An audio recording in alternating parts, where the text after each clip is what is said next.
السلام عليكم ورحمة الله. اليوم معانا الدرس الخامس من سلسلة دروس تعلم الأوتوكاد. رح نتعرف فيه على قائمة الموديفاي. رح نطبق تطبيق عملي. رح نعمل حمام، ورح نفرش الحمام ونشوف كيف فينا نستخدم هاي الأوامر ونوظفها لمصلحتنا. بتمنى من الجميع إنه يطبقوا الدرس بشكل عملي علشان يستفيدوا بشكل أقصى من المعلومات اللي رح تنعطى. مشاهدة ممتعة ومفيدة للجميع، وخلونا نبلش.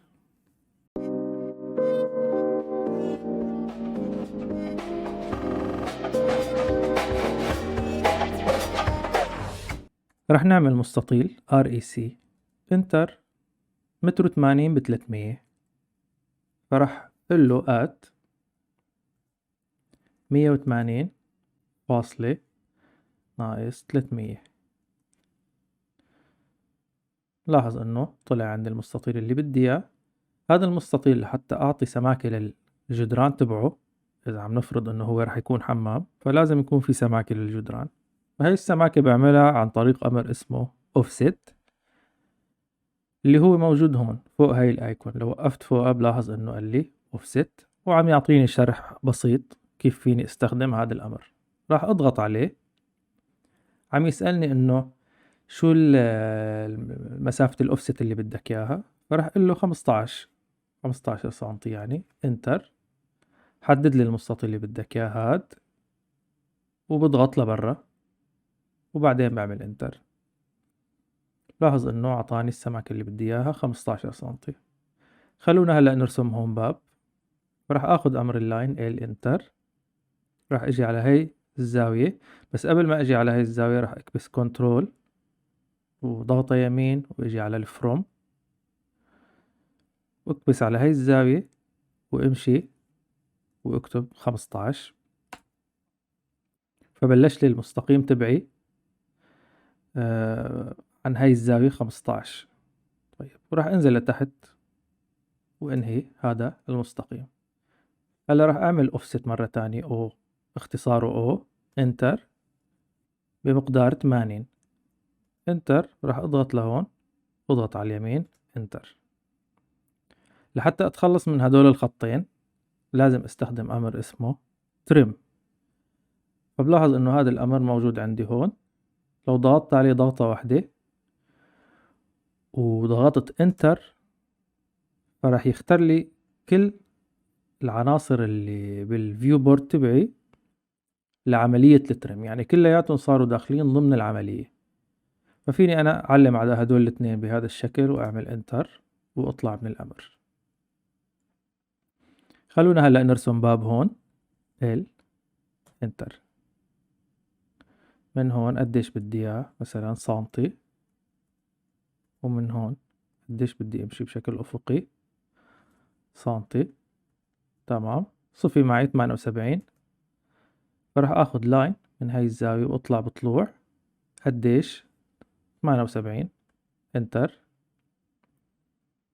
بعدين راح ناخذ امر الارك. لو اجينا لهون على ستارت اند دايركشن راح اخذ ستارت وراح اخذ اند والدايركشن بطلوع. بس طبعا لحتى يزبط معي الامر بشكل صحيح لازم اكون مفعل الاورثو مود عن طريق الاف 8. فراح اضغط اف 8. فبلاحظ انه زبط معي الامر وراح اضغط هون. هيك بكون انا رسمت الباب. طيب، من وين فيني اجيب هاي البلوكات؟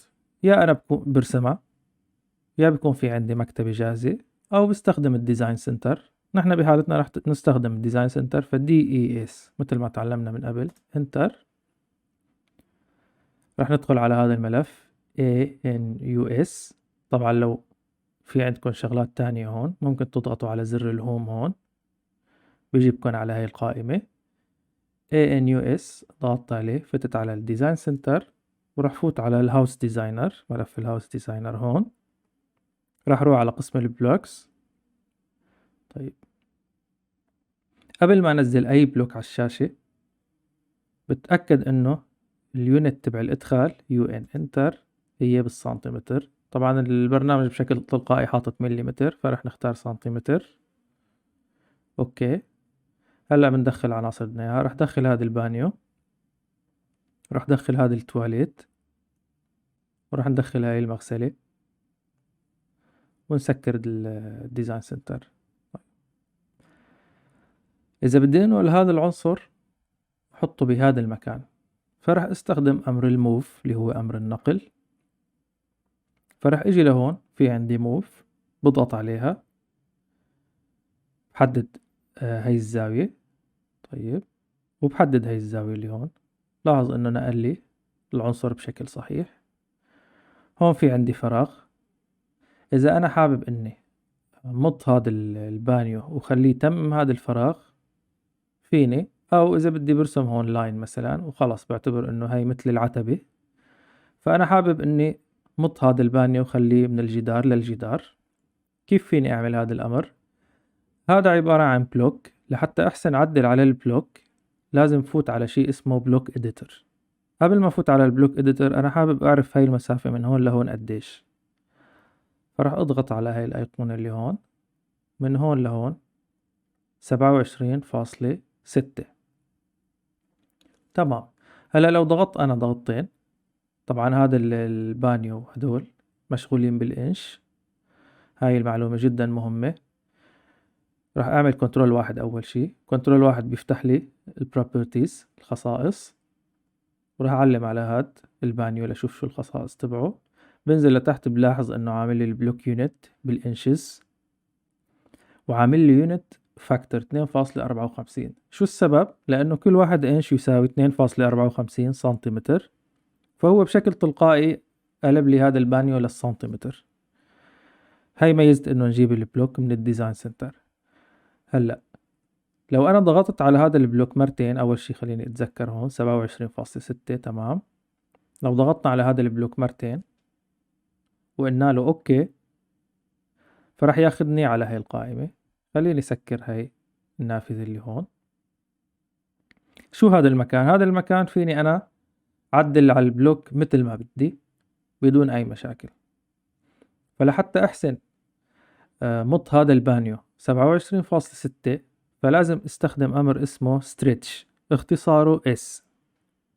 بس قبل ما اعدل في معلومة كتير مهمة، انه انا بالبلوك اديتور الواحد اللي عم بشتغل فيه هون هي الانش، اللي هي واحدة البلوك نفسها، وليست السنتيمتر اللي كنت عم بشتغل فيها بالفيو بورد تبعي او الموديل سبيس.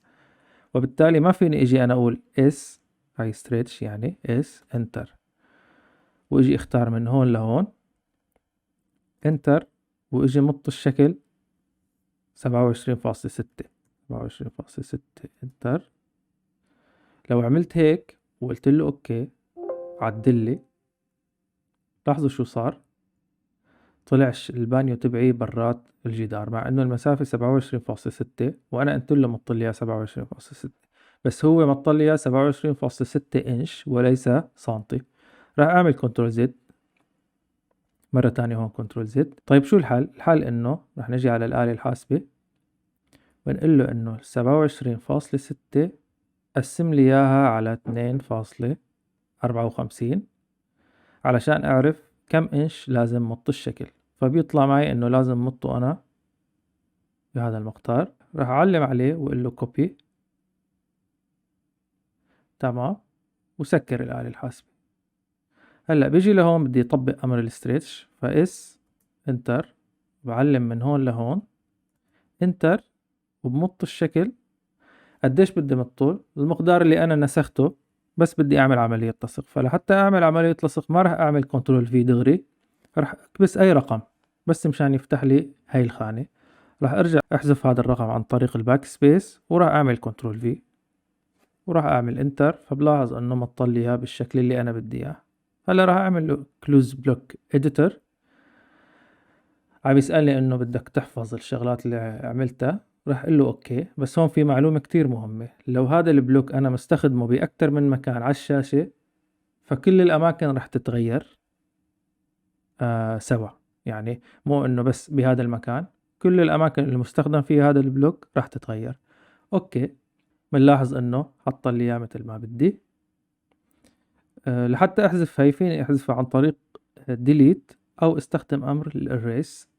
لو ضغطت عليه، ضغط على هاي وعملت انتر، بيحذف لي اياها. طيب شو في شغلات تانية بدنا نحطها هون؟ راح نحط هذا التواليت. هذا التواليت أنا لازم أعمل روتيشن علشان أحسن أحطه على هذا الجدار. كيف فيني أعمل الروتيشن؟ عن طريق أمر الروتيت هون. راح أضغط عليه، أضغط على نقطة مشان أحسن أعمل دوران، وبدور بالشكل اللي بدي إياه. طيب أنا راح دور بهذا الشكل وأضغط هون، وراح أمسك هذا العنصر وأعمل أمر الموف. هاي موف من هون لهون. ممكن أرفعه شوي لفوق، فراح مرة تانية أعمل ام انتر وارفع الشكل لفوق شوي. طيب بدي أحط المغسلة هون. حابب أنا أستخدم مغسلة شكلها مستطيل مو قطع ناقص، فراح شوف قديش أبعاد هاي المغسلة الافتراضية. لو أخذت من هون لهون، أو حتى خلوني فاعل كنترول ضغطة يمين، راح أجي على الأو سناب سيتنجز وفاعل الكوادرانت. هاي الكوادرانت أوكي، علشان أحسن أمسك الأرباع من هون لهون. قديش؟ 62.17. ومن هون طبعا هون شوي منحرف، ما في مشكلة. 50.92 يعني 60 ب50. فراح أعمل مستطيل REC انتر at 60.50. تمام. قديش المسافة من هون لهون؟ خلونا نشوف قديش. لو مسكت من هون لهون 2.42، راح أعمل 2. راح نستخدم أمر الأوفست مرة تانية، أو انتر 2 انتر، اضغط على هذا الشكل واضغط لجوا انتر. طيب والمسافة من هون لهون قديش؟ 9.82. تمام. فراح اقول له او انتر 10 انتر، اختار لي هذا المستطيل ولجوا وانتر. وهي الدائرة كيف فينا نرسمها؟ خلينا نشوف قديش المسافة من هون لهون، أو حتى بدون مسافة مشان نتعلم شي جديد. ممكن نشوف الديامتر، القطر تبع الدائرة قديش. فلو كبست وأخذت من هون لهون، فبلاحظ إنه عاطيني 7.62. فأنا راح أعمل 8. وبالنسبة لهذا البعد من هون لهون قديش؟ 5. ف8 و5. فراح أجي لهون على المنتصف تماما، أخذت أمر الدائرة وعلمت هون، وراح أقول له إنه أنا بدي أستخدم ديامتر. فراح أضغط على الديامتر وأقول له إنه 8 انتر. طيب راح أرجع أعمل دائرة مرة تانية. قديش راح تكون؟ كمان ديامتر. راح أقول له إنه راح تكون 5. تمام. وبعدين بحط إشارة الزائد هاي عن طريق أمر اللاين من هون لهون ومن هون لهون. هيك أنا بكون رسمت المغسلة تبعي. أكيد أنا بدي أعمل له روتيشن، فراح أعلم على هذا الشكل، سواء إذا أجيت لهون على الروتيت أو أخذت الاختصار تبع RO انتر، وعلمت على النقطة اللي بالمنتصف على أساس تكون هي نقطة الدوران، ونزلت لتحت فبكون فتلتها 90 درجة. راح أعلم عليها. مبدئيا فيني أعملها جروب، فراح أضغط على كلمة الجروب هون. صار عندي هذا الشكل عبارة عن جروب. بعمل له موف ام انتر من هاي النقطة لمنتصف المسافة بين هذا الضلع وهون. كيف فيني أعمل هذا الشي؟ كنترول ضغطة يمين وراح أقول له mid between two points.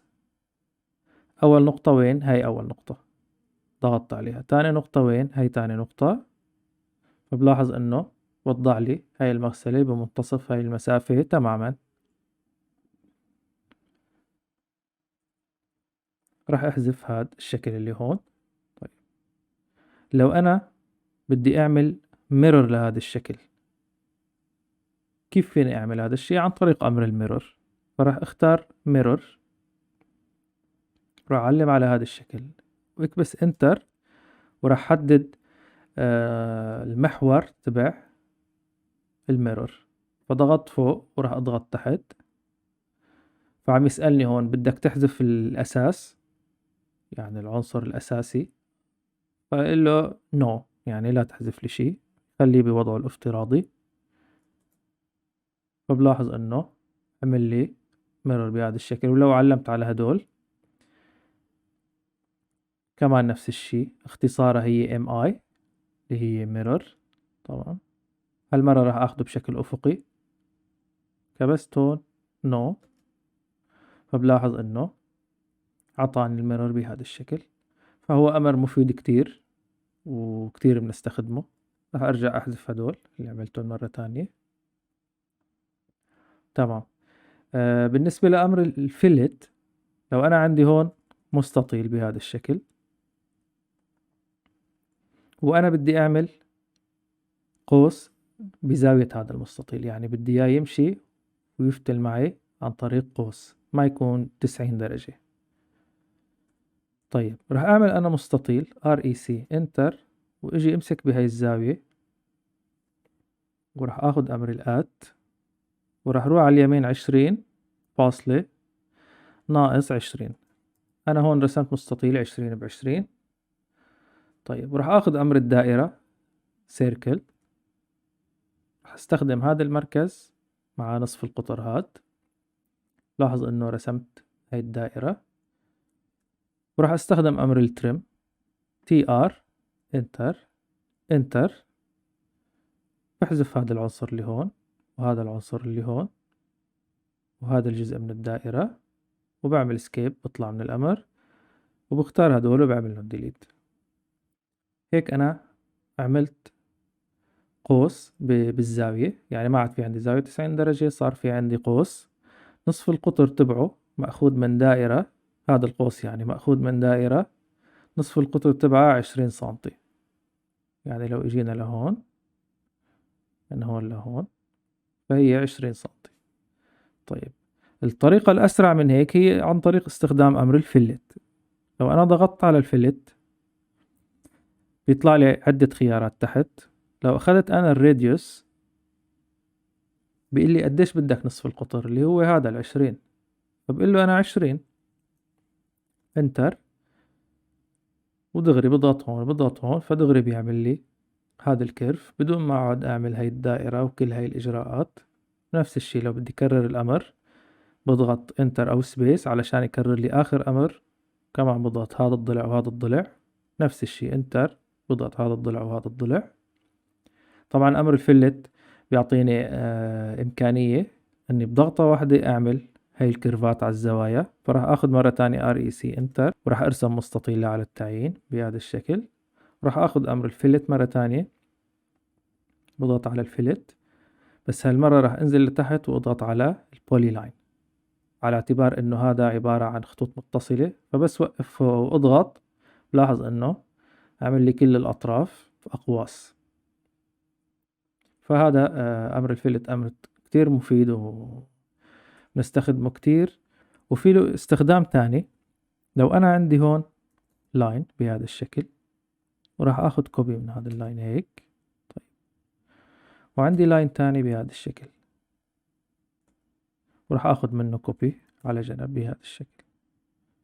وخلينا نفترض إنه هدول جدران وفي عندي زوائد هون بدي أتخلص منهم. فيني استخدم أنا أمر الترم، يعني بضغط على الترم، بضغط انتر، وبعلم على هدول وبعلم على هدول وهاد وهاد، كون تخلصت من هاي الزوائد. أو فيني استخدم أمر الفلت نفسه. كيف؟ لو أخذت أنا أمر الفلت راح اجي على الراديوس، سواء كبست R انتر أو ضغطت على هاي الكلمة راديوس، وراح اقول له إنه الراديوس 0 انتر. ساعتها وقت اللي بكبس هذا المستقيم، بكبس هذا المستقيم، لاحظ انه عمل لي حذف بشكل تلقائي. مرة تانية انتر، بكبس هذا المستقيم، بكبس هذا المستقيم، فبيتخلص لي من هاي الزوائد. فهذا استخدام كتير مفيد. طيب خليني احذف هاي العناصر. رح ننتقل لأمر السكيل. السكيل أمر جدا مهم. ولنفرض انه انا عندي مستطيل، هاي اخذت REC انتر ات، ومشيت 100 على اليمين، فاصلة ناقص 100 لتحت، انتر. فهذا مستطيل 100 ب100. خليني احط الابعاد فوقه، هاي 100 وهي 100. تمام. لو بدي صغر هذا المستطيل مرتين فلازم استخدم امر السكيل. فراح اضغط على امر السكيل هون،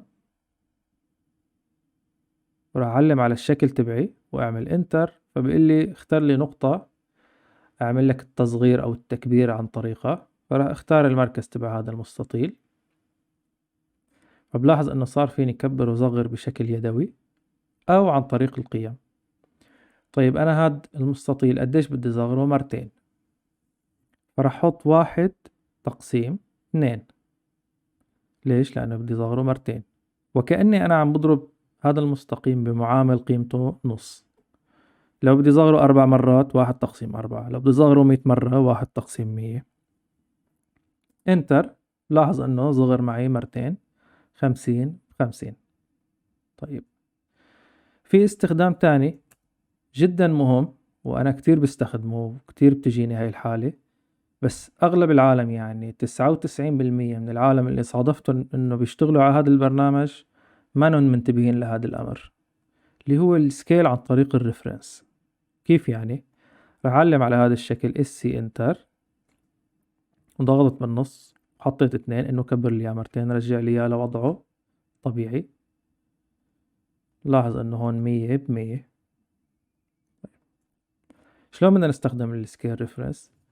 ولنفرض انه هذا المستطيل راح كبره بشكل عشوائي بهذا الشكل. خليني نزيح هذا شوي على جنب.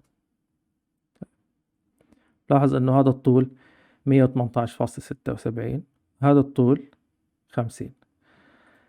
انا اذا فرضت انه هذا المستطيل المقياس الحقيقي تبعه هو 50 ب50، وهذا مقياس لا على التعيين، وبدي رجع هذا المستطيل يصير 50 ب50.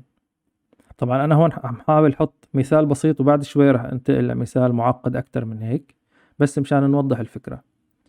فكيف فيني أنا أخلي الضلع تبع هذا المستطيل يصير 50؟ فإما بدي روح، هاي رح أروح على الآلة الحاسبة، هاي الآلة الحاسبة، ورح أقول إنه هذا 118.776 تقسيم 50 ويساوي 2.37. رح أحطها بالذاكرة، ورح أقول 1 تقسيم هاي الذاكرة شو بيساوي 0.42 وإلى آخره. هذا المعامل لو ضربته أنا 118.76 فرح أحصل على هاد 50. فرح أعمل كوبي، أخذت كوبي هون، ورح أخذ أمر السكيل سي انتر، وأعلم على هذا الشكل انتر. أخذ نقطة، مثلا نقطة المركز على سبيل المثال، وبعدين راح اكبس اي رقم، ارجع امسحه واعمل كنترول في انتر. فبلاحظ انه تزبط هذا المستطيل وزبطت ابعاده وصارت مثل هذا المستطيل. هلا راح اعمل كنترول زد. الطريقة اللي اسرع من هيك واللي هي طريقة السكيل عن طريق الريفرنس، سي انتر، علمت على هذا المستطيل انتر، اخترت نقطة من النقاط، وبيجي هلا لعند الريفرنس. سواء كبست ار انتر او ضغطت على هاي الكلمة ما بتفرق، نفس النتيجة. راح اضغط عليها. طيب، شو الفكرة هون؟ الفكرة انه عم يقول لي اختار بعد، اي بعد بدك اياه، واعطيني قيمته الجديدة. فراح اقول له انا انه من هون لهون. تمام، عم يقول لي قديش بدك من هون لهون، راح اقول له خلي لي اياه 50 انتر. فبلاحظ انه هو ضبط لي المقياس بشكل اوتوماتيكي بدون ما اقعد اعمل حسابات، ما في داعي للحسابات، وعطاني النتيجة اللي بدي اياها. لحتى اوضح هذا المثال بمثال عملي فعلا، يعني هاي الحالة اللي دائما بنصادفها، فراح افتح ملف جديد هون، وراح فوت ملف PDF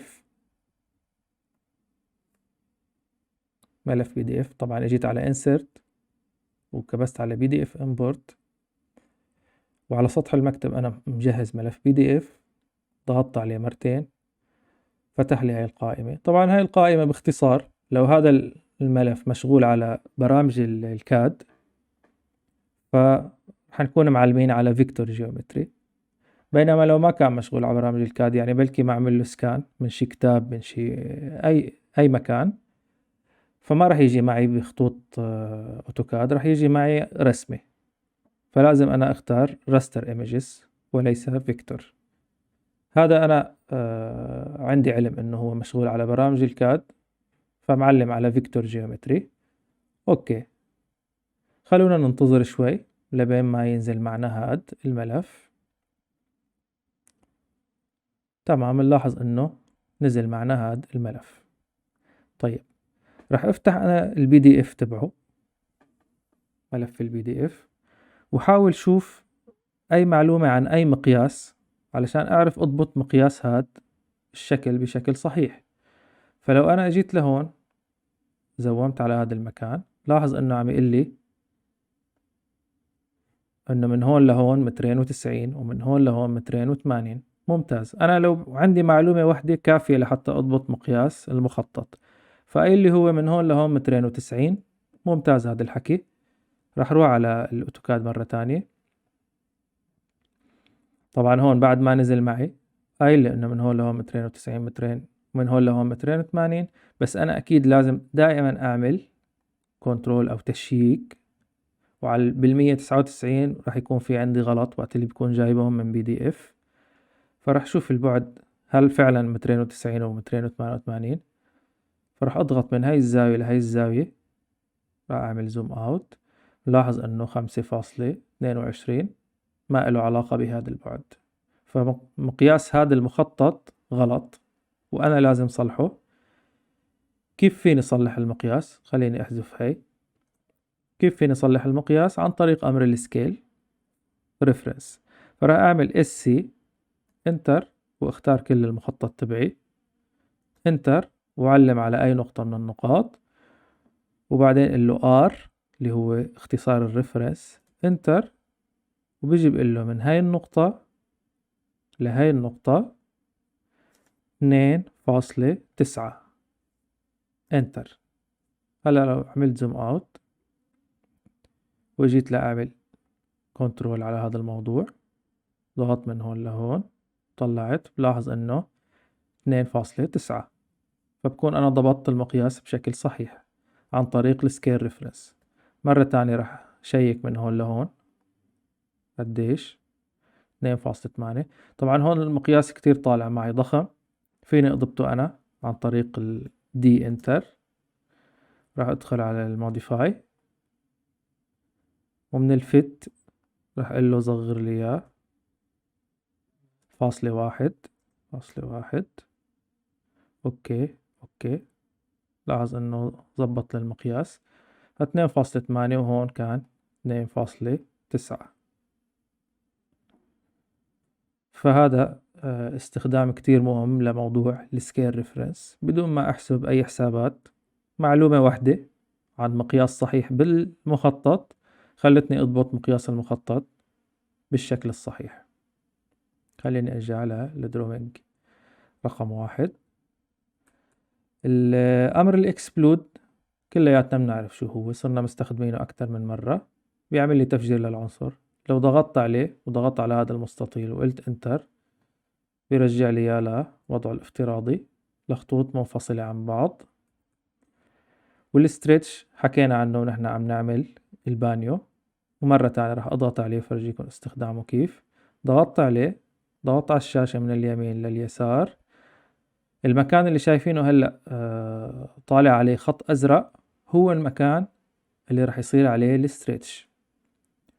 فراح اضغط واكبس انتر واضغط على اي مكان على الشاشة، فبلاحظ انه صار في نمط الشكل على اليمين او على اليسار، ما بتفرق. لحتى نستخدمه كمان بشكل عملي، ولنفرض انه بدي كبر انا هذا الجدار، بدي طوله شغلة 30 سنتي من هذا المكان. فكيف فيني أعمل هذا الشي؟ عن طريق أمر الستريتش. مرة تانية اس انتر، وبضغط من هون لهون، انتر، وبسحب بالمقدار اللي بدي إياه. خلينا نقول 30، انتر. هيك بنكون وصلنا لنهاية هذا الدرس. بتمنى انه يكون درس ممتع ومفيد للجميع، وبنلتقي بالدرس القادم إن شاء الله، وشكرا لكم.